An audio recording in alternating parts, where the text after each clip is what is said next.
பார்க்கலாமா?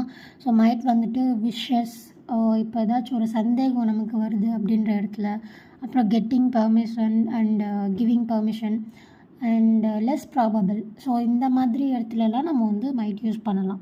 So might use பண்ணுறதுக்கான structure formation என்னென்னு பார்க்கலாமா? சப்ஜெக்ட், அதுக்கப்புறம் மைட், அதுக்கப்புறம் ப்ரெசன்ட் வெர்ப் அண்ட் அதுக்கப்புறம் ஆப்ஜெக்ட். ஸோ அதுக்கான example, you might win. Second one, they might have good health. நீ வெற்றி பெறலாம், அவர்கள் நல்ல உடல் நலம் கொண்டிருக்கட்டும். ஸோ மைட் வந்துட்டு மோஸ்ட்லி ஒரு 50%, 25% பாசிபிலிட்டிஸ் இருக்கிற இடத்துல தான் யூஸ் பண்ணுவோம். ஸோ டவுட் அண்ட் பாசிபிலிட்டிஸ் இருக்கிற இடத்துல எப்படி மைட் யூஸ் பண்ணலான்னு பார்க்கலாம் எக்ஸாம்பிள்ஸோட. First one, it might rain now.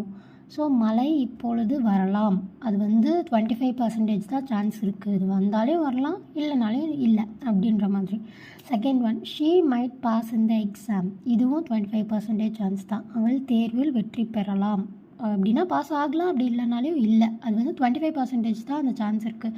கண்டிப்பான்னு சொல்லலை அவங்க. ஸோ அப்போ நம்ம மைட் யூஸ் பண்ணலாம். So third one, getting and giving permission இடத்துலலாம் எப்படி மைட் யூஸ் பண்ணலான்னு பார்க்கலாம். Example, they might go. So இங்கே வந்துட்டு கிவிங் பர்மிஷன், அவர்கள் போகலாம் அப்படின்னு சொல்கிறாங்க. ஸோ ஒரு இடத்துல பர்மிஷன் நம்ம கேட்கணும், அப்போ நம்ம எப்படி மைட் யூஸ் பண்ணலாம்னா, for example, might I take this book. நான் இந்த புத்தகத்தை எடுக்கலாமா அப்படின்னு சொல்லிட்டு மைட்டை வந்து ஃப்ரண்ட்டில் யூஸ் பண்ணுவோம். எப்போ நம்ம பர்மிஷனுக்கு கேட்குறோம் இல்லையா, அப்போல்லாம். பர்மிஷன் கொடுக்குறப்போ வந்துட்டு தே மைட் கோ அப்படின்னு வரும்.